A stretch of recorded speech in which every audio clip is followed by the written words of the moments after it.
finding this morning as I'm starting to read stuff. Let me just mention, I guess the government seems like it's finally catching up with this idea that maybe they shouldn't leave the state capitol unguarded and getting vandalized. I saw a piece in the Colorado Sun, and in fact, I think I left a little link for myself, and I want to try to find this. Okay, check this out. This is the whole story is absolutely infuriating, right? That the Colorado State Capitol in Denver was an obvious target for bad guys, and it was left essentially unguarded. And that is just what a complete dereliction of duty by, well, I still feel like I can't get a straight answer as to whose job it is to protect it. I think it's the cities. I think it's Denver police. But check this out, just as an example of, on an ongoing basis, what a nightmare of complete failed leadership this has been. Part of the state government is called the Department of Personnel and Administration, and according to the Colorado Sun, a piece by Jesse Paul, they've said, as you just heard in Pat Woodard's news report there, that work cleaning and repairing the state capitol is expected to cost more than $1 million, and it's expected to last into the winter. Here's the quote that I wanted to share with you from a woman named Kara Veitch, Veitch, who is executive director of that group, the Department of Personnel Administration.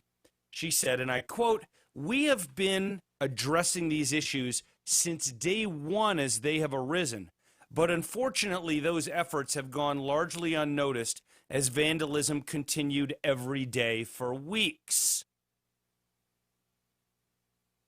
Oh my gosh. So, again, I would like to know, and I don't know who to get an answer from, but I'm going to have to start digging a little harder. And by the way, I am not a person who enjoys engaging in 2020 hindsight.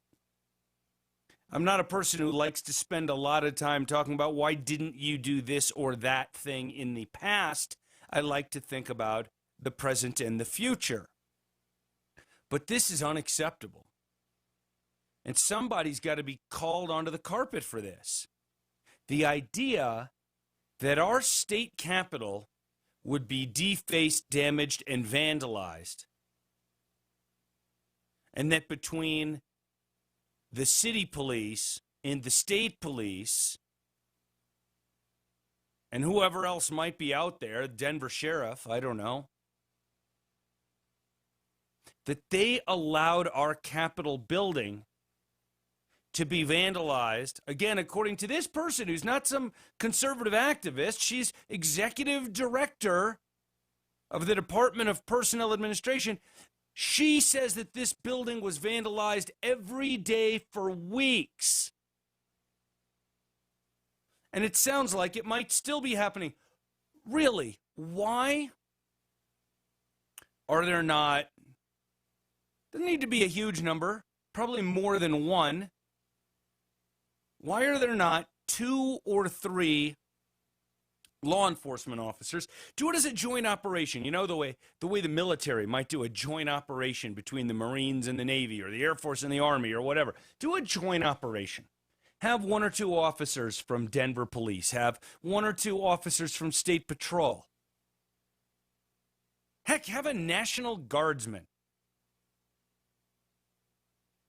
walking around that building, armed. You can decide whether you want to talk about lethal or less than lethal munitions. I can live with less than lethal, I suppose. And stop these frickin' people. This is so obvious. I talked about this a little bit yesterday, and I'm still pondering it and trying to figure out how to think about it. You're more than welcome to email me at ross@khow.com with your own thoughts on this. But there are all these stories about what's been going on in Seattle and Portland with quote-unquote protests, but more like riots. Every day for quite a while, one of those cities, I forget which one, is on something like 55 straight days of protests. What are they protesting exactly at this point? In Seattle, they had people attack 2 police precincts, one of them being the one that was given up to the protesters a while back. Why are there not police officers standing in front of that building shooting people with, let's just stipulate non-lethal munitions for now. Shooting people with rubber bullets and those beanbag things. If they come towards government property with obvious ill intent and don't back off when told. Why are we not stopping them? Why do we not have this around our state capital? It's insane. It's unacceptable. It's infuriating. Really, of all the things that I have read and heard about the damage to our state capitol building, this one sentence by this one person is the thing that has pissed me off the most. I'll share it one more time. Kara Veach, executive director of the DPA, the Department of Personnel and Administration, helping to coordinate the rehabilitation of Colorado State Capitol, the cleaning of it from graffiti and repairing from the vandalism. She said, "We have been addressing these issues since day one as they have arisen, but unfortunately those efforts have gone largely unnoticed as vandalism continued every day for weeks." I repeat, I don't get mad easily, and I don't expect much from our politicians. I mean, for many of them, I'm not going to say for all, I'm not even going to say for most, but for many of them, the reason they're in politics is that they're not talented enough to get a productive job in the private sector. At least a lot of Republicans have had private sector jobs. But this is insane. And I am going to try to push again to find out just whose responsibility it is to protect that building, because it sounds like it's still not being done. Yeah, they put some kind of screens up around the building, but if there aren't cops there, by the way, cops willing to do something, and that could be a problem right now also. What cop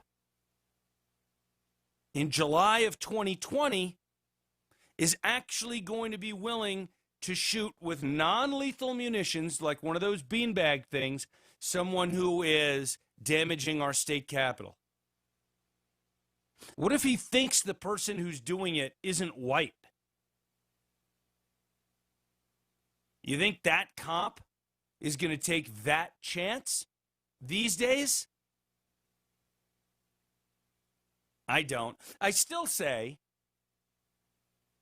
and I realize this is impossible and is definitely not going to happen, but I still say, if you politicians are such cowards that you are caving into these mobs, when, by the way, even a new Fox News poll shows that a large majority of Americans, more than 2-to-1, says that all this stuff going on the streets has gone too far. A large majority of Americans believe statues should stay up, even Confederate statues. And yet we've got these politicians who are caving into these people, caving into these mobs. Remember also, in most places, police chiefs are appointed by the mayor. A police chief is effectively a political position. In most places, sheriffs are elected, and police chiefs aren't. So the police chiefs in situations like this tend to become cowardly a lot faster than the sheriffs do, because the police chiefs, their job is up to the discretion of a cowardly politician. So if you guys have had some kind of spine removal surgery, I should ask Dr. David Opperman what a technical term might be for that, spinectomy or something like that. I guarantee you that there are a whole bunch of people, in fact, I bet there were dozens of them just at that one event at Civic Center in Denver on Sunday that Antifa rolled into, and the police didn't defend the Denver citizens who were there to have a picnic and listen to music and support the police.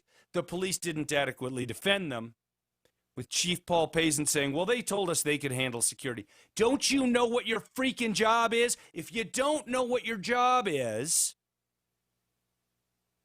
just let me know. Let Randy Corcoran know. Let Michelle Malkin know. And I guarantee you that we will have a dozen or 100 or 1,000 citizens defending our state capitol when you people won't. Now, I don't know exactly where I should go to buy non-lethal munitions, so I may need a little help from the state to get sort of those beanbag things that you can fire out of a shotgun. I do have plenty of shotguns, though, so if anyone else is going to, join in defending the Capitol and you need a shotgun, I can loan you one. I got 12 gauge. I got 20 gauge. I even got a 410, although I don't think that'll be very useful in this particular context. Just to be clear, so no one takes me out of context here, I am not saying that citizens should go defend the state capitol today. I am really making a point. I do believe, for the record, I do believe that we could get 1,000 Coloradans to come do it and do it in shifts and guard it 24 hours a day. I do believe we could. But the point I'm making is that we shouldn't have to. To see our state capitol boarded up and vandalized, oh, gosh.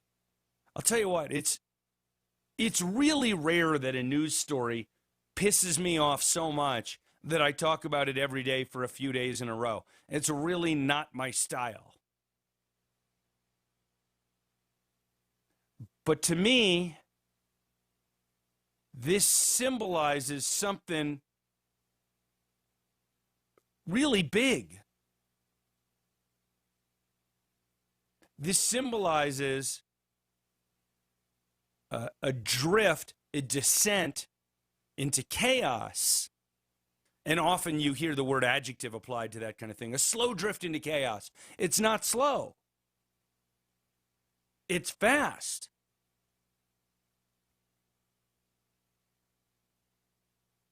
I went to college in New York City before Rudy Giuliani cleaned it up. Put aside whatever you think about Rudy Giuliani, his current political activities and all that. I'm talking about Rudy Giuliani, the mayor of New York, who almost single-handedly, from a position of leadership that is, turned New York from a place that was more like the movie Escape from New York, a place that was dirty and dangerous. I often say, and I'm only half joking, that if you're walking around some part of New York today and somebody offers you a Rolex for $80, it's a Chinese knockoff that's worth about $7, and it'll probably turn your wrist green the first time it gets wet. But when I was in college, if somebody in New York offered you a Rolex for $80, you could still see where they hadn't quite wiped all the blood off. And I'm only half joking. Giuliani cleaned it up. And part of Giuliani's theory of policing, and again, I'm not an expert on law enforcement, and I don't know that this has been proven to be right. There were other things going on. For example, crime rates dropped in places outside of New York, too, as the economy improved. But nevertheless, Rudy's philosophy of policing was what he called broken windows, not to be confused with Bastiat. He said, look, you have got to stop people from committing the small crimes like breaking windows or jumping turnstiles. Because once they see that they can get away with all these small things, they believe that there are no rules, and then they start doing bigger and bigger things. I mentioned yesterday I was having a conversation with a friend of mine who lives in Manhattan, and she said, and I quote, "This feels like New York before Giuliani now." Look at Seattle. Look at Portland. Look at everything that Denver has done in recent years, including who they've elected to the city council and the lunatic Tay Anderson to the school board. And ask yourself, does Denver seem on a path to intentionally become the next Seattle and the next Portland and the next place with no rule of law, where all that's going to be left is for citizens to defend us because the police won't? This is Denver's Talk Station with Ross Kaminsky now. Tom Martino at 10, 630 KHOW, Denver. Now, Impact Traffic. This report